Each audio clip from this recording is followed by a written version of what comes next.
और सन्मार्ग पर ले जाए। जिसके शरीर रथ का संचालन प्रभु के हाथों में नहीं है, उसका संचालन मन करता है। मन एक ऐसा सारथी है जो जीवन रथ को पतन के गर्त में गिरा देता है। यदि तुम्हारी गाड़ी परमात्मा के हाथ में नहीं है तो इंद्रिय रूपी अश्व उसे पतन के गड्ढे में जरूर गिरा देंगे।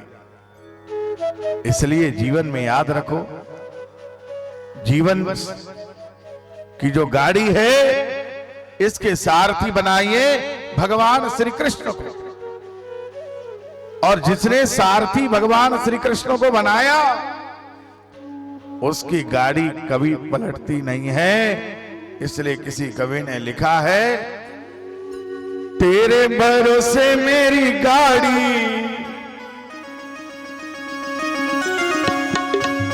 तेरे भरोसे मेरी गाड़ी। किसके भरोसे? तेरे भरोसे मेरी गाड़ी, हाथों न हाथ गिरधारी। तेरे भरोसे मेरी गाड़ी, हाथों न हाथ गिरधारी।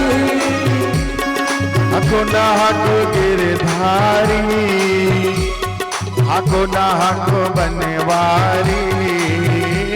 हाथों न हाथ गिरधारी, हाथों न हाथ बनवारी।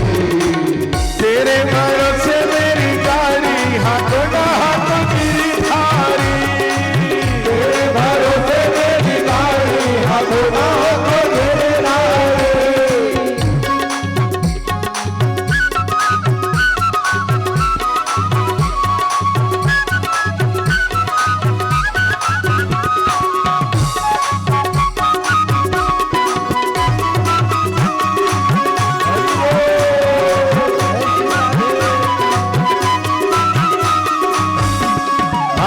हाथों गिरधारी, हाथों न हाथ बनवारी। हाथों न हाथ गिरधारी, हाथों न हाथ बनवारी। तेरे भरोसे मेरी गाड़ी, हाथों न हाथ गिरधारी। बोलिए मेरी गाड़ी, हाथों न हाथ गिरधारी। जब भी कोई काम करो, जीवन में कोई भी कार्य कर रहे हो, बस आपके भरोसे है। अपने भरोसे कोई काम मत करना जिंदगी में। जो भी भरोसा करना, जैसे हनुमान जी ने भी क्या किया था, हृदय राखि कौशलपुर राजा। जब लंका में प्रवेश किया, प्रभसी नगर की जय सब काजा, हृदय राखि कौशलपुर राजा। हृदय में राम जी को विराजमान किया और लंका में प्रवेश किया। उसी प्रकार जीवन में प्रभु का नाम लेकर के कार्य करिए। गाड़ी का संचालन उसके हाथ में सौंप दीजिए, जीत निश्चित होगी। अब आगे मेरे भाई बहनों, नामकरण संस्कार हो रहा है भगवान का। छोरा छोरी जब घर में जन्म लेते हैं तो नामकरण संस्कार भी जरूरी है।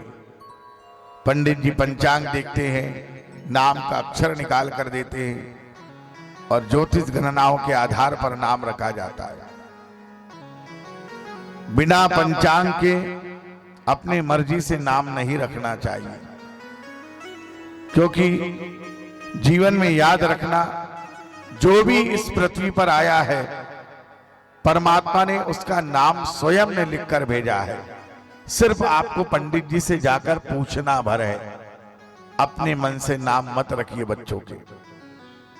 पंडित जी के पास जाइए, तारीख बताइए, समय बताइए, नक्षत्र के आधार पर बच्चों का नाम रखिए।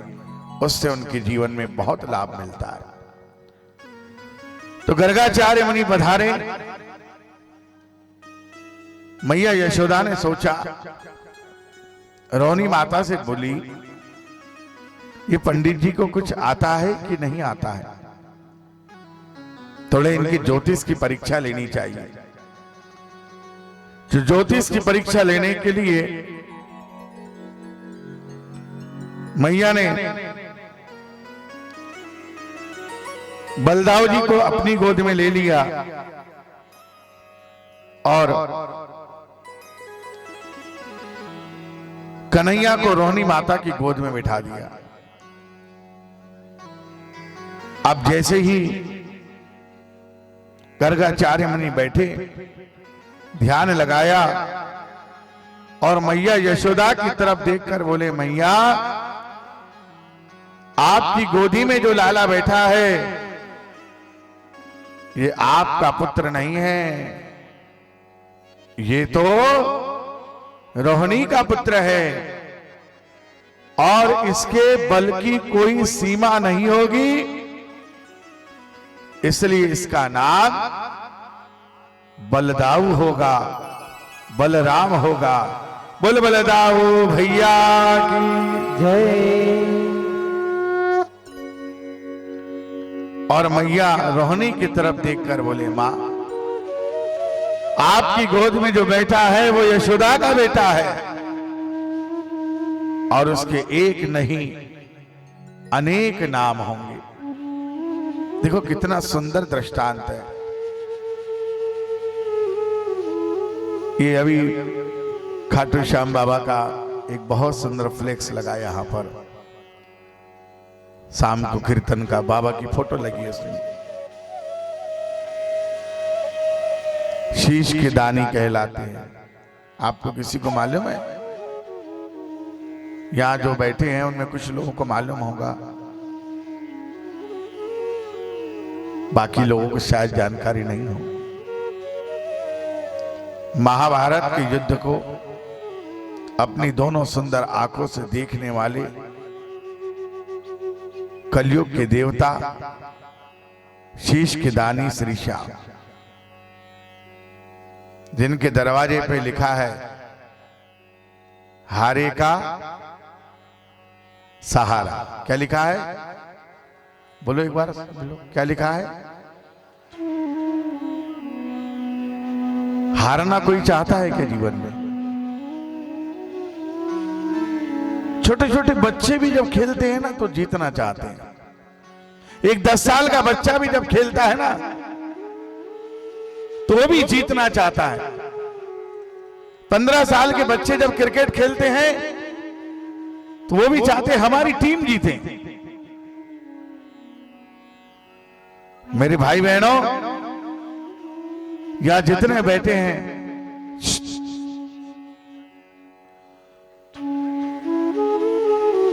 सभी जीतना चाहते हैं, हारना कोई नहीं चाहता मेरे भाई बहनों। फिर भी जिंदगी में हार जाते हैं। दूसरे से छोड़ो, आदमी कई बार परिवार में ही हार जाता है, मोहल्ले में हार जाता है, गांव में हार जाता है, व्यापार में हार जाता है। परंतु जो सब जगह से हार जाता है और एक बार उसकी चौखट पे चला जाता है, वो जिंदगी में कभी हारता ही नहीं है। इसलिए उसका नाम है हारे का सहारा। तो जिनका आज शाम को कीर्तन भी है, आप लोग कथा में बहुत विशाल संख्या में बैठे हैं, उसके लिए साधुवाद है। पर किसी भाग्य से हजारों किलोमीटर है यहां से खाटू श्याम, लोग पैदल जाते हैं। अभी हैदराबाद से पैदल गए लोग। ये आपके जो रात में रुके थे यहाँ, ये आगे अपने जोड़ के आगे में जो पुराना ढाबा था ना, कौन सा भैया का था, शानदार ढाबा, कौन सा, पंखा के पहले है ना, पहले चलता था जो, वहां रुके थे रात भर, कीर्तन भी हुआ था उनका। आप विचार करिए, तो क्या हम गांव में कीर्तन में नहीं आ सकते? सभी को मैं निमंत्रण देता हूं कि शाम को जो आज कीर्तन होना है उसमें आप बाल बच्चे परिवार सहित आना, और जो ज्योत यहां पे प्रज्वलित होगी उस ज्योत का दर्शन जरूर करना। और एक बात बता दूं, किसी से मत कहना, जो शीश आकर बैठेगा, शीश के दानी का, अपने मन की बात केवल उससे कह देना। अगर आपके मन की बात पूरी ना हो तो मैं कोई दूर नहीं रहता हूं, मिलता ही रहता हूं। आप आ सकते हैं। राधे। विश्वास फलमदायकम। गर्गाचार्य मुनि को ध्यान लग गया साहब, ध्यान।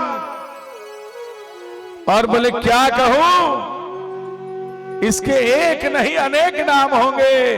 कोई कृष्ण कहेगा, कोई गोविंद कहेगा, कोई गोपाल, कोई गिरधर, कोई केशव, कोई माधव, कोई श्याम कहेगा, तो कोई रुणिचारे नाथ कहेगा, कोई द्वारकाधीश कहेगा। एक नहीं 1000 नाम होंगे। कितने नाम? एक नहीं 1000 नाम होंगे साहब। आपको जो नाम से पुकारना है आप उस नाम से पुकारो। और याद रखना, किसी कवि ने बड़ी सुंदर लाइन लिखी है, देखो पुकार के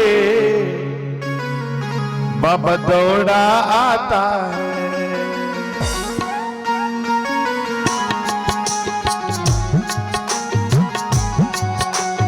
देखो पुकार के बाबा दौड़ा आता है। देखो पुकार के बाबा दौड़ा आता है। कान्हा दौड़ा आता है, कान्हा दौड़ा आता है, कान्हा दौड़ा आता है, कान्हा दौड़ा आता है। देखो पुकार के कान्हा दौड़ा आता है। देखो पुकार के कान्हा दौड़ा आता है। अब बताओ, लाइन पर ध्यान दीजिए। देखो पुकार के कान्हा दौड़ा आता है। आप किसी व्यक्ति को आवाज लगा रहे हो, वो आवाज कब सुनेगा आपकी? जब आपको पहचानता होगा। आप भी किसको आवाज लगाएंगे? जिसको जानते हैं। अनजान व्यक्ति को आवाज लगाओगे तो पलटेगा क्या? नहीं ना। इसलिए कहते हैं, प्रेम से परमात्मा की जैसी बने वैसी प्रतिदिन साधना करो, क्योंकि साधना में बहुत बल है। साधना के बल पर जब भी पुकारोगे परमात्मा दौड़ा आएगा। गर्गाचार्य मुनि ने भगवान का नाम रखा कृष्ण। दूसरे के चित्त को हरण करने वाला है, इसलिए इसका नाम होगा कृष्ण। बोले इसकी पत्रिका बहुत बड़ी है, आगे चलकर ये राजा बनेगा। परंतु एक ग्रह थोड़ा ऐसा है। बोले क्या महाराज? बोले इसकी एक नहीं अनेक पत्नियां होंगी। मेरे भाई बहनों, यशोदा मैया बोले कोई दिक्कत नहीं, दूध दही बहुत है, कोई तकलीफ नहीं है, खूब खाएगी, खूब रहे। अब गर्गाचार्य मुनि से कहा कि आप भोजन कर लो। तो गर्गाचार्य मुनि ने कहा कि मैं यमुना जी में स्नान करके आता हूं, फिर भोजन बनाऊंगा, फिर पालूंगा। गर्गाचार्य मुनि यमुना जी में स्नान करने गए। बंधु 108 डुबकी लगाई और यमुना स्नान करने के बाद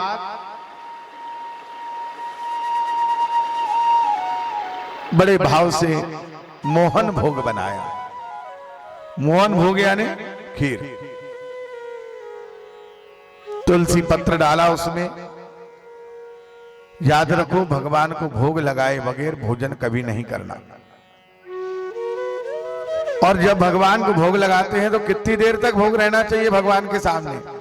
कुछ लोग क्या करते हैं, भोग रखा, पानी घुमाया, हो गया। आपके सामने भी ऐसा किया जाए तो है ना। हमारी बहू रानी ने थाली लगाई, पति देव बैठे सामने, थाली लाई और हाथ जोड़े और उठा के ले गई, तो फिर क्या होगा? हैं? फिर भी चेहरे पे मुस्कुराहट बनी रहेगी क्या? संभव है? भगवान को जब भोग लगाओ तो भोग कैसे लगाते हैं? भगवान को भोग लगाते समय तुलसी पत्र डालिए, और आंखें बंद कर लीजिए। और अगर गायत्री मंत्र आता है, कौन सा मंत्र? गायत्री मंत्र अगर आता है तो कम से कम 6 मिनट तक, वैसे तो 24 मिनट का विधान है कि 24 मिनट तक पर्दा लगा रहना चाहिए, भगवान भोजन करते हैं उतनी देर, और उतनी देर तक के आपको मंत्र जाप करना चाहिए। पर आपके पास समय का अगर अभाव है तो कम से कम 6 मिनट तक गायत्री मंत्र का जाप करे, भगवान से प्रार्थना करे, प्रभु जैसा मुझसे बन सका प्रभु आपके लिए भोग तैयार है, आप इस भोग को स्वीकार करें।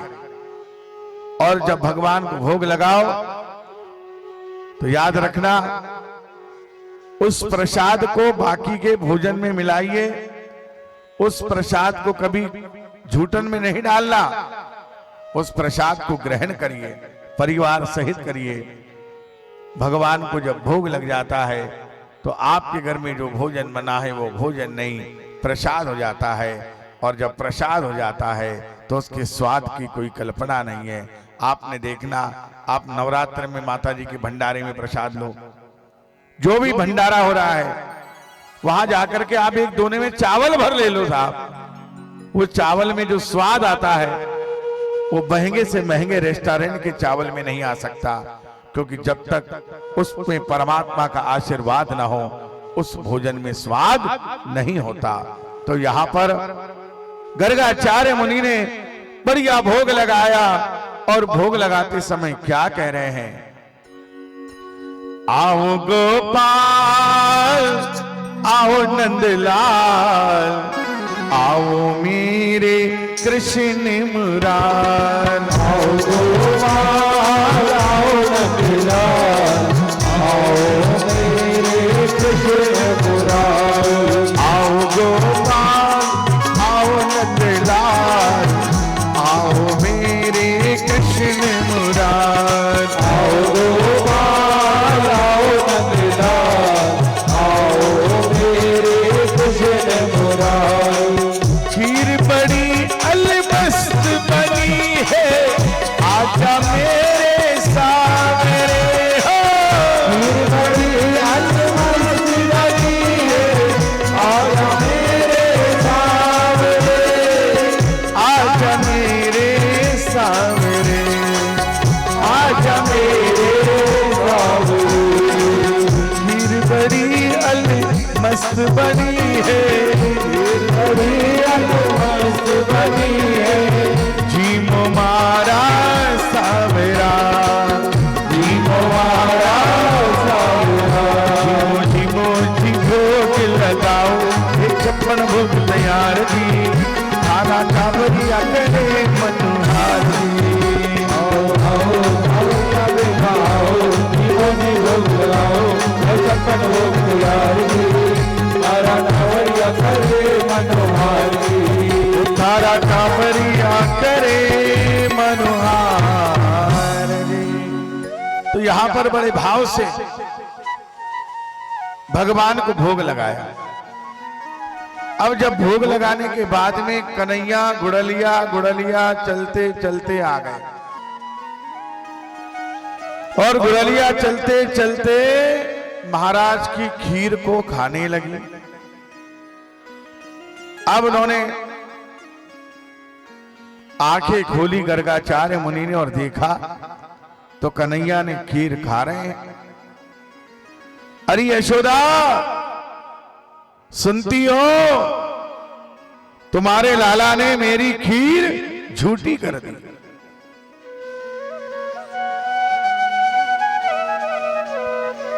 तुम्हारे लाला ने मेरी खीर झूठी कर दी। मैया आई और उठाकर ले गई लाला को, दोबारा खीर बनाई, फिर उठाकर ले गई। तीसरे बार में गर्गाचार्य मुनि को समग्र ब्रह्मांड के दर्शन कराते हुए चतुर्भुज स्वरूप का दर्शन करा दिया मेरे गोविंद ने। अब गर्गाचार्य मुनि कहने लगे, प्रभु एक कौर मेरे हाथ से खा लो। भावस्य प्रधानम,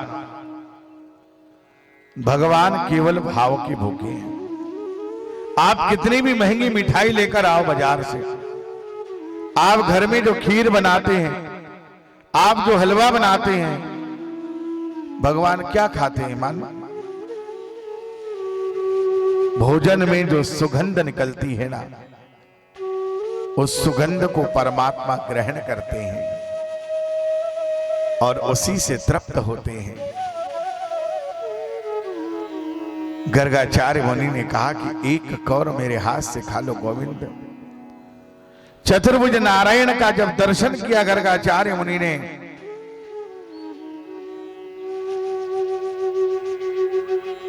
भगवान को अपने हाथों से एक कौर खीर खिलाई। बोले हे गोविंद, आज मेरे जन्म जन्मांतर के पाप जलकर नष्ट हो गए, मेरा जीवन धन्य हो गया। गर्गाचार्य मुनि और भगवान कृष्ण बात कर रहे हैं, उसी समय मैया यशोदा फिर आ गई। फिर आया, बोले महाराज की खीर खाने के लिए, फिर उठाकर ले गई। अब तो साहब कन्हैया मचल गए। मचल गए, बच्चा जब मचल जाता है तो संभालना बड़ा मुश्किल हो जाता है। खिलौने दे रही है नहीं, अटारी पर खड़े होकर के बाहर का दृश्य दिखा रही है मैया। भगवान को बता रही है, देख कन्हैया, वो देख मोर नाच रहा है, बहला रही है मेरे बाल कृष्ण को। देखिए भागवत में ये कथा इसलिए आ रही है, हम जरा से बच्चे लोग मस्ती करें तो हम लोग माताएं चिड़चिड़ हो जाती है ना, सुनता ही नहीं। अरे जब हम 25 साल 30 साल की उम्र में नहीं सुन रहे किसी की, तो वो 1.5 साल का सुन लेगा क्या? है? विचार करो आप। अपन 30 साल के हो गए, कोई 35 का है, कोई 40 का, तो सुनते हो क्या तुम? अरे तो बाल लीला है, भगवान के स्वरूप में होते हैं। इंद्रिया इस समय जागृत नहीं होती। बालक जो भी उसको मुस्कुराते हुए प्रेम से बोलेगा, बालक उसकी गोदी में चले जाता है, बालिका उसकी गोदी में चली जाती है। राधा रानी, मैया यशोदा, देख देख देख, वो देख बेटा मोर नाच रहा है। मेरे कन्हैया आगे की सोचते हैं ज्यादा। बोले मैया, ये मोर के साथ कौन है? बोले मोरनी। बोले मोरनी कौन होती है? बोले मोर की बहू मोरनी। तो बोले मेरी बहू कहां है बताओ। अब साहब जिद पकड़ ली कि मुझे भी बहू ला के दो। और बड़ा सुंदर दृश्य है, मैया लाल लड़ा रही है। अब भगवान बड़े हुए, धीरे धीरे भगवान ने एक दिन मंडली का निर्माण किया। कौन सी मंडली? भगवान ने कौन से मंडल का गठन किया? सबसे पहले जो साथ में खेलते कूदते थे। अरे मधुमंगल, तुम बड़े दुबले पतले हो, बड़े दुबले पतले हो, क्या बात है? बोले महाराज, कन्हैया, हमारे घर का जितना माखन है ना, वो कंस महाराज के पहलवानों के लिए चला जाता है, घर में कुछ रहता ही नहीं। बोले मैं तुम्हें माखन खिलाऊंगा। बोले तुम्हारे घर का तुम माखन खिलाओगे, तुम्हारी मां तुम्हें डांटेगी नहीं? बोले मेरे घर का नहीं, तो बोले चोरी करेंगे? बोले हाँ। मंडल का गठन किया। बोले मेरे गुरु ने मंत्र दिया है, उस मंत्र का जाप करेंगे, कभी पकड़े नहीं जाएंगे। आप विचार करिए सभी श्रोता बंधुओं, ममतामयी माता बहने, आखिर भगवान श्री कृष्ण ने माखन चोरी की क्यों? जिसके घर में हजारों मन माखन रोज हो रहा हो, एक चौक में 2000 गाय, 85 चौक यानी 1,60,000 गाय जिसके घर में है, वो आपके घर में माखन चोरी करने जा रहा है। क्यों? क्यों की भगवान ने माखन चोरी? मेरे भाई बहनों, माखन का मतलब है, माखन कैसा रहता है? अगर माखन का एक गोला किसी को मार दिया जाए तो सिर फूट जाएगा क्या? अरे कुछ तो बोलो, जीजी हो, भैया हो, हाँ या नहीं? मक्खन का गोला अगर किसी को मारा जाए तो उसका माथा फूट जाएगा क्या?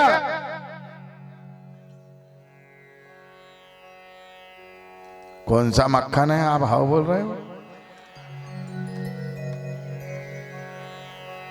साईखेड़ा में स्पेशल माखन का गोला बनता है क्या? और अगर पत्थर किसी को फेंका जाए तो सिर फूटेगा कि नहीं? हाँ या ना? मन हमारा जब माखन जैसा कोमल होता है, मन, ध्यान देना श्रोता बंधुओं, मन हमारा जब माखन जैसा कोमल होता है तब भगवान श्री कृष्ण इस हृदय में आते हैं। फिर भगवान की हम पर कृपा होती है, घर में अच्छे अच्छे काम होने लग जाते हैं, व्यापार चलने लगता है, व्यापार में कोई परेशानी नहीं आती, बेटा बहू के जीवन में कोई परेशानी नहीं आएगी, बेटी दामाद के जीवन में कोई परेशानी नहीं आएगी। घर में जो भोजन करोगे उसको भोजन करने में भी स्वाद आएगा। क्यों? क्योंकि मन की चोरी करने के लिए कन्हैया आया है। और अगर मन में कपट है, छल है, द्वेष है, किसी की बिल्डिंग बनी देख करके आंखों में तेज बना रहा है, मुस्कुराहट नहीं आ रही है, तो याद रखना, अगर किसी के लिए मन में द्वेष है, राग है, छल है, कपट है, तो भगवान कभी हृदय में नहीं आएंगे। माखन की चोरी यानी मन की चोरी है। मन माखन जैसा कोमल होता है तब आपके घर, आपके घर, आपके घर, हम सबके घर कन्हैया आता है। तो भाई मंडली निर्माण हो गया और अब चोरी प्रारंभ हुई है। भगवान श्री कृष्ण अपने मंडल के साथ आज माखन चोरी करने के लिए आ रहे हैं। और किसी कवि ने क्या लिखा है? हो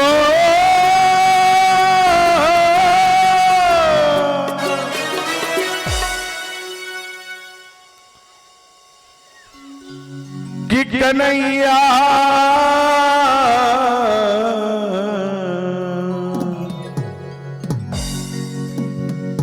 माखन चोर नंद किशोर,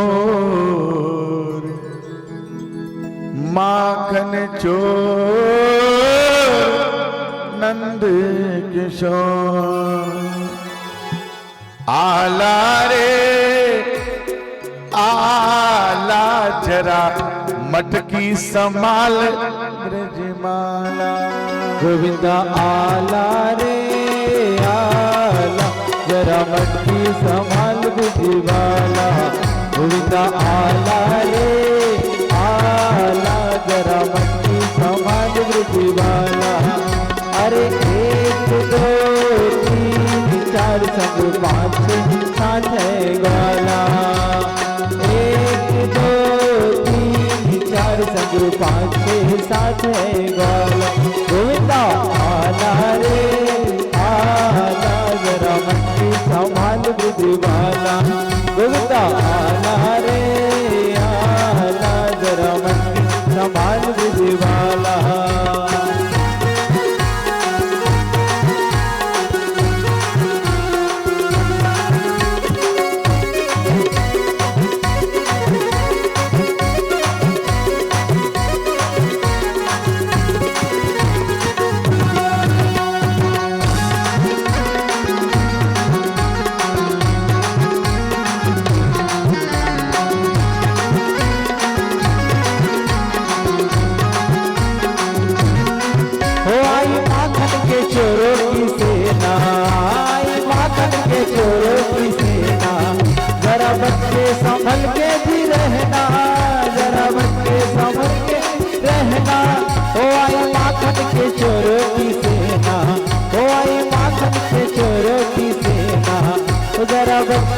संभल के जी रहना, जरा बच्चे संभल के जी रहना। बड़ी नटखट है मौज कहीं आई जो मौज, बड़ी नटखट है मौज कहीं आई जो मौज। नहीं बचने का कोई भी ताला, ताला गुलदा आला रे आला, जरा मक्खी संभाल बुझवाला गुलदा आला रे आला, जरा मक्खी संभाल बुझवाला। अरे जो भी गोपियां बनकर भगवान के साथ नृत्य करना चाहे बिल्कुल कर सकते हैं। अरे 1 2 3 4 संग 5 6 7 है ग्वाला। अरे 1 2 3 4 संग 5 6 7 है ग्वाला। गोविंदा आला रे आला, जरा मक्खी संभाल बुझवाला।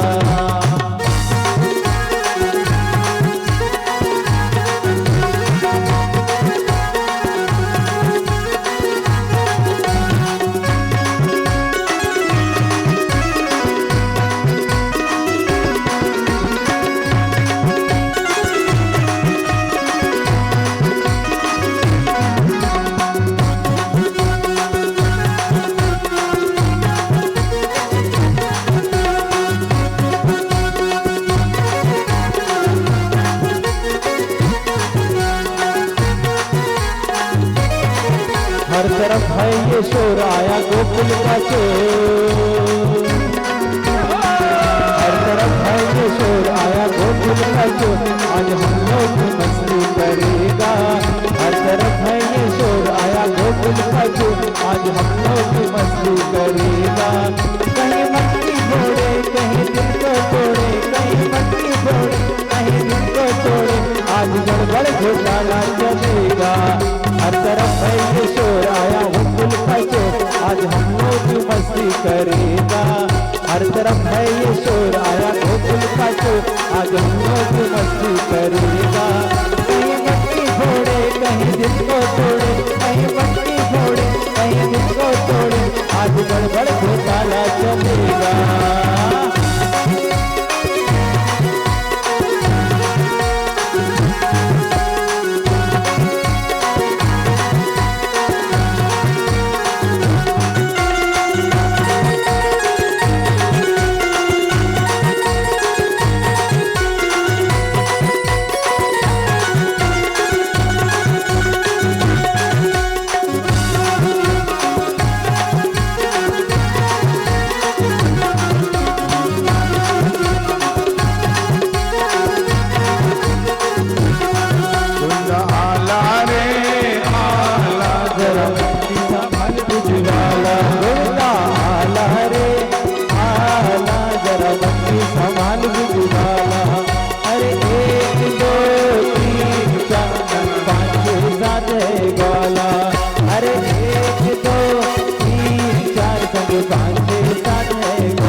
बड़ा बाल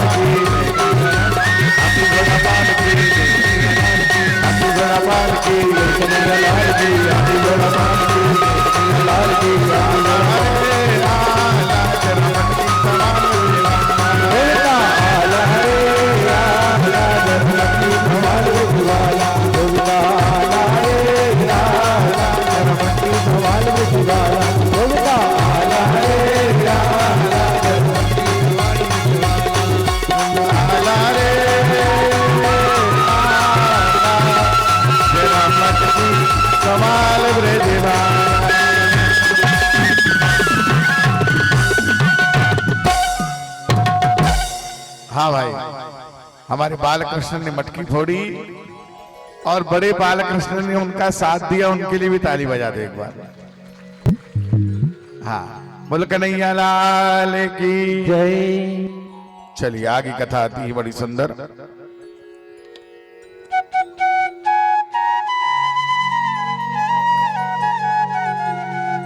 बाल माखन लीला के बाद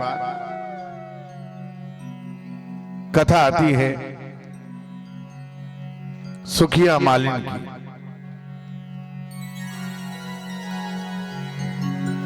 सुखिया मालिन प्रतिदिन जो है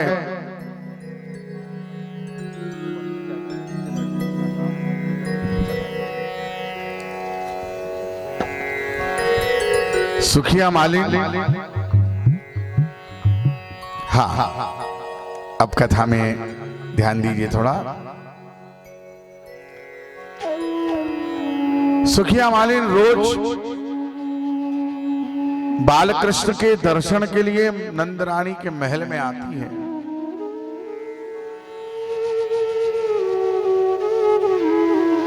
पर बालकृष्ण के दर्शन नहीं होते।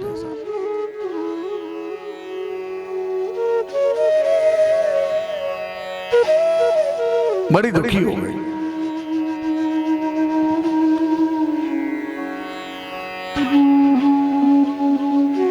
एक दिन उसने भूदेव से पूछा कि मुझे बालकृष्ण का दर्शन कैसे होगा।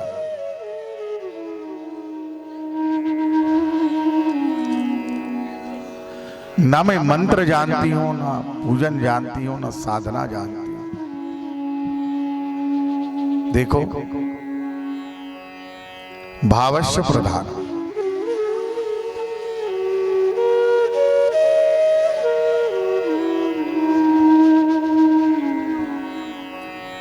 भाव का खेल है पूरा।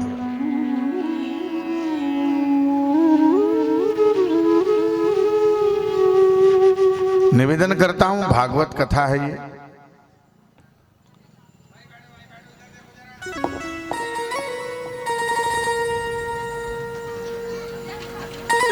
और इस भागवत की कथा में 7 दिन की इस कथा में 7 अगर हमने हमारी बुराइयों को छोड़ दिया और हर दिन एक अच्छाई लेकर के चल पड़े, एक एक संकल्प अगर रोज 7 दिन के 7 संकल्प भी हो जाते हैं तो निश्चित जीवन हमारा आनंदमय हो जाता है। सुखिया मालिन ने पूछा कि आखिर मुझे दर्शन कैसे होंगे।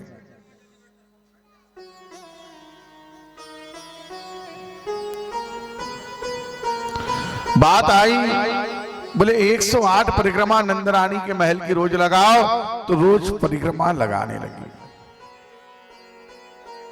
और परिक्रमा जब लगाने लगी, मेरे भाई बहनों,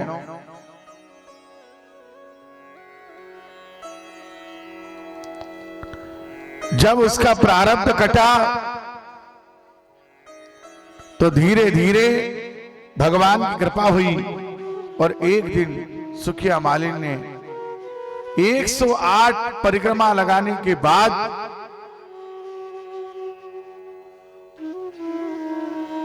जब थक गई, बोले अब मेरे से नहीं बनता, तब श्री कृष्ण दौड़ते हुए आए और मालिन को दर्शन दिया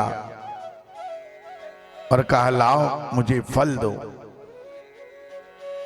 मालिन ने सोचा कि ये चला जाएगा, बोले कुछ लेकर आओ। 2 मुट्ठी तंदुल लेकर लाए, 2 मुट्ठी चावल दिए। मालिन ने मीठे मीठे फल दिए। विचार कर रही है कि मैंने मांगा कन्हैया से, पर दर्शन की लालसा थी और दर्शन की लालसा में मेरे भाई बहनों, आज वो 2 मुट्ठी तंदुल लेकर जब घर आई है, सिर पे से टोकनी को उतारा तो आदरणीय श्रोता बंधुओं, जैसे ही वो तंदुल क्या देखती है, हीरे मोती जवाहरात हो गए। आप भगवान के दरबार में आते हैं, मैंने कहा था आपसे कि आप तुलसी पत्र कम से कम भगवान के लिए लेकर आए। अपने घर से भागवत में जा रहे हो, मंदिर जा रहे हो, कुछ नहीं तो पत्रम पुष्पम धूपम दीपम। कोई जरूरी नहीं है कि हम 100 रुपए की मिठाई लेके जाए मंदिर। भगवान के लिए एक फूल लेकर चले जाओ,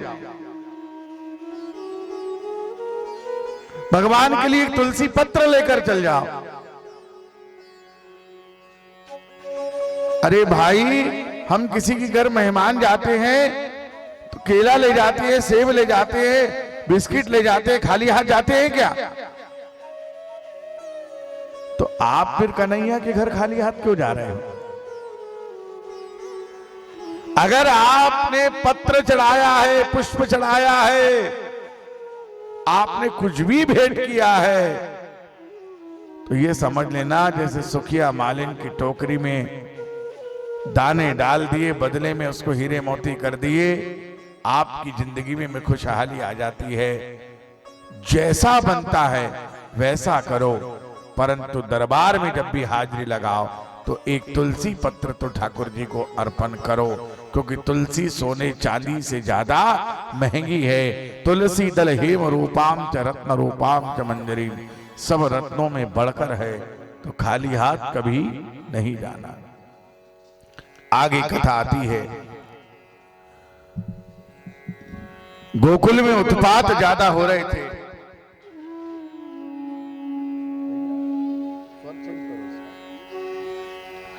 गोकुल में उत्पात ज्यादा हो रहे थे।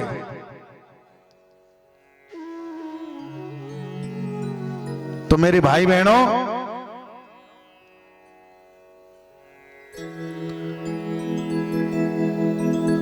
नंद बाबा के छोटे भाई उपनंदन ने कहा कि भैया, यहां बहुत जब से कन्हैया आया है कोई ना कोई राक्षस आ रहा है, क्यों नहीं हम ये गांव ही छोड़ देते? बोले कहां रहेंगे? बोले वृंदावन। तो मेरे भाई बहनों, भगवान श्री कृष्ण ने मथुरा में जन्म लिया, गोकुल में लीला हुई, अब भगवान वृंदावन जा रहे हैं। अब वृंदावन का अर्थ क्या है? वृंदावन, जिसके घर में तुलसी जी है, जिसके आंगन में तुलसी है, वो घर वृंदावन है। तो यहां पर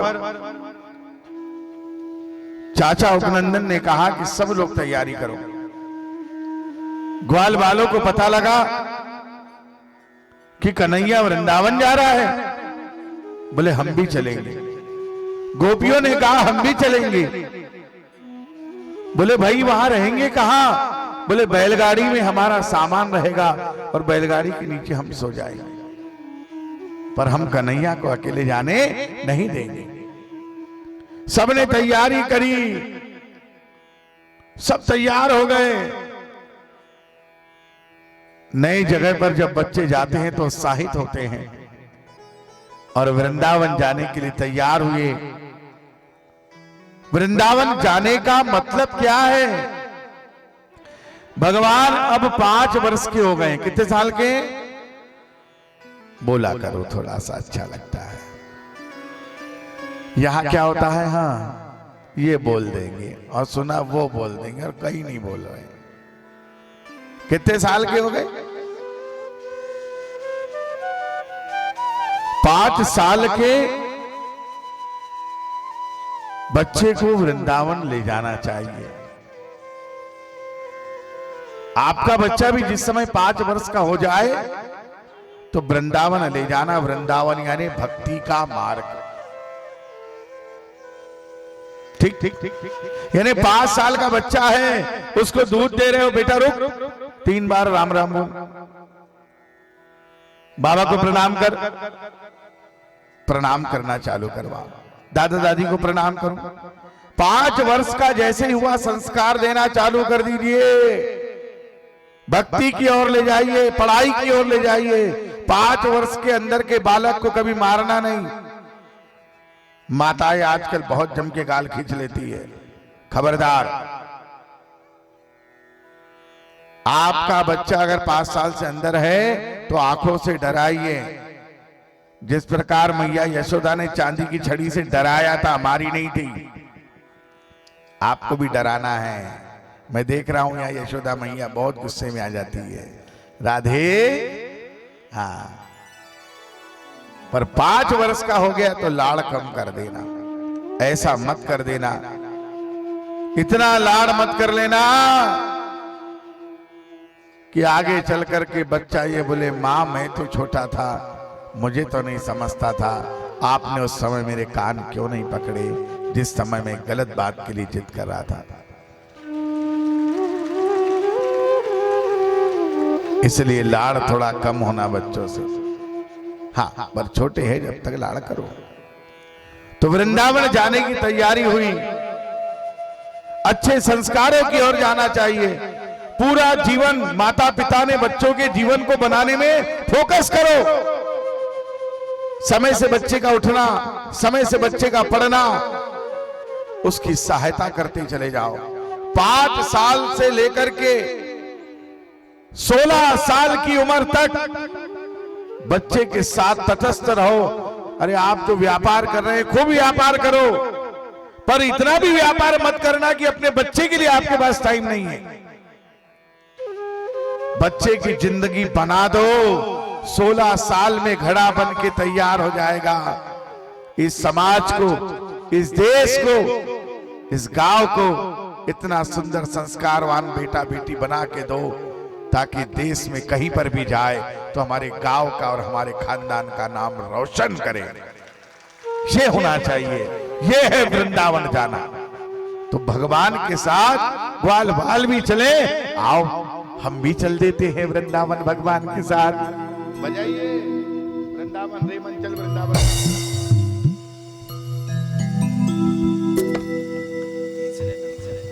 आप नहीं, आप स्टार्ट करो। नहीं, स्केल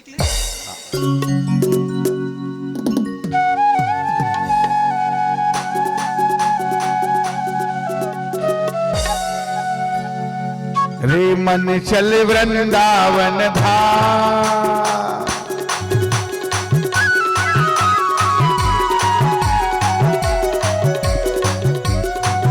मन चल वृंदावन धाम, रटेंगे राधे राधे।